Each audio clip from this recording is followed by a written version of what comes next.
me for interrupting you, and I will take those questions forward to P. Chidambaram, who joins us right now, Member of Parliament, Rajya Sabha, former Union Minister of Finance with the Congress Party. Mr. Chidambaram, good evening, and thank you for joining us. Of course, we will want to talk about the basic income or the universal basic income that Rahul Gandhi has announced this evening. My first question to you is, we do know, of course, the economic survey talked about a universal basic income or the UBI scheme. Is what the Congress Party considering the same thing? Is it slightly different? If it is different, how so?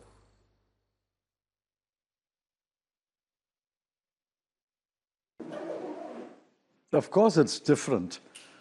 We are not proposing to introduce the universal basic income, which was outlined in the economic survey by Dr. Arvind Subramanian. As I said in my tweet, we are adapting, underline, adapting the principle of UBI, and we've announced, the Congress Party's president has announced, a minimum level of income for every family, which means we will start from the poorest of India and go up, so that every family, every household reaches a minimum level of income. So it's certainly not the UBI. UBI would have given an allowance to both you and me, but that's not the idea. The idea is to lift the poorest in India to a level of minimum income. Mr. Chidambaram, when you say poorest in India, have you decided what the eligibility criteria would be here? Are we talking about BPL? Are we talking about a different definition of poor? How would we understand what we mean by poor here?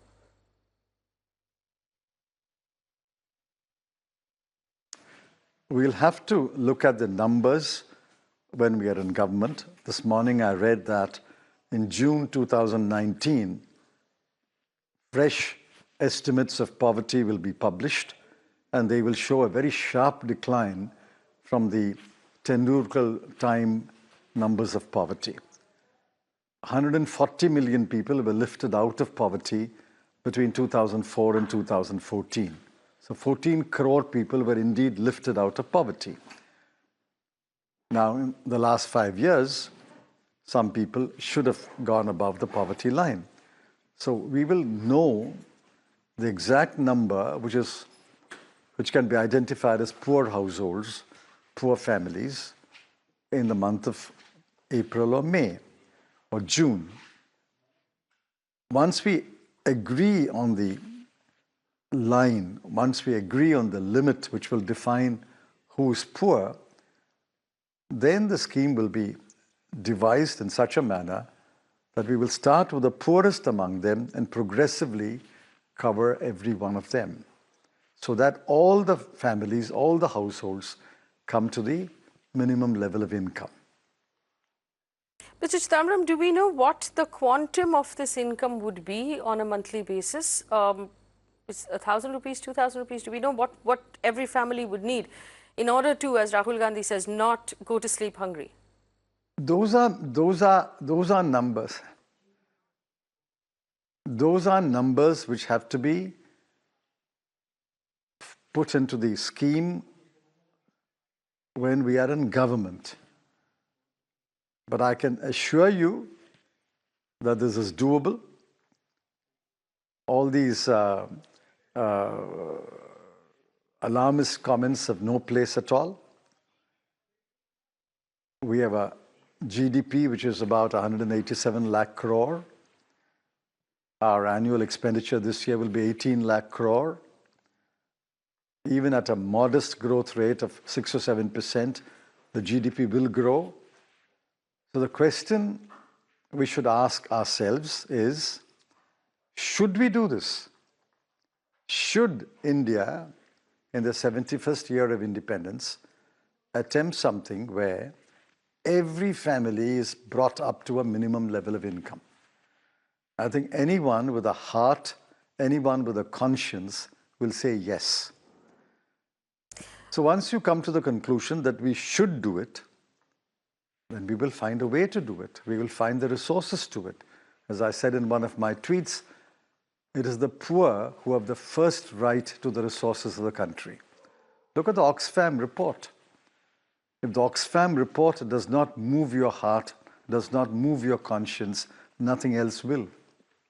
Mr. Chidambaram, if you believe that it would be, without knowing the quantum or the number of people we need to help or who qualifies, if you do believe that given our GDP, we do have the elbow room right now to make this happen, then the question that we must ask at this point is, why haven't we done it earlier? Why have we waited until the 71st year of independence? You yourself were finance minister for many years. Why wasn't it done earlier? You should ask the people. You should ask the people who were in office in the last 5 years. If you ask what the UPA did, I can tell you, given the stage of our development, given the size of our GDP at that time, we did a number of things. Firstly, Maganrega. That was a novel idea at that time. It did help people keep hunger out of their homes. People did not go to bed hungry, or at least most people did not go to bed hungry. So we did Maganrega. So don't ask the question, what did you do or why didn't you not do? I mean, you could ask this question, why did you not do it 50 years ago? That's no question. Question is today, are we at a stage of development where it can be done? I believe we are at a stage where it can be done. Mr. Chidambaram, all of the analysis of a scheme such as this would normally come with an analysis saying we should withdraw other sort of subsidy. So you give people a basic income and you withdraw the other subsidy that might not be as efficient. Would this be an acceptance that the Manrega scheme that you just spoke of is perhaps something that hasn't worked? We didn't say anything like that. Would it run alongside the Manrega scheme and the rations and all of the other subsidies? We didn't say anything like that. Yes, go ahead, please. We didn't say anything like that. You are imagining all these things. If a certain subsidy is intended to achieve certain objectives, and those are good objectives, obviously those subsidies will have to continue. Take ICDS, for example. It's a scheme designed to achieve certain objectives. Those objectives are good, sound objectives. Therefore, ICDS will continue. So why do we put one scheme against the other? Point is, some schemes will outlive their utility over a period of time. Because the economy grows, people's income rises, some schemes will indeed outlive their utility. But some schemes will continue. Those are decisions which will be taken on the merits of each case. What we are proposing now is another idea that targets the poorest of the poor of this country. And how can anyone say that you should not devise a scheme which targets the poorest of the poor of the country to ensure that they have a minimum level of income? Right. Now, my last question to you... There will always be people who find fault with this and that. There were people who found fault with... my last question to you is about jobs. There were people who found fault with Kamaraj when he introduced the midday meal scheme. My last question to you is about jobs. What? And this is something that the Congress party has raised several times with regards to the current government in power, the BJP government, on what you call their failure to create jobs. Will jobs also be part of your manifesto? Will jobs also be part of the promises that you make going into this election? No, the manifesto will have several sections. Obviously, one section will deal with creation of jobs. But we're not discussing that today. In fact, the adapted minimum income per family scheme will free a number of people from the trap of poverty, and they will go out and do other things. Therefore, I think this has multiple benefits. If you calmly reflect on the multiple benefits of assuring everyone a minimum level of income, you'll be surprised about the number of benefits that it will throw up. It will increase demand. It will increase consumption of wage goods among the people who are consuming less than what they should consume.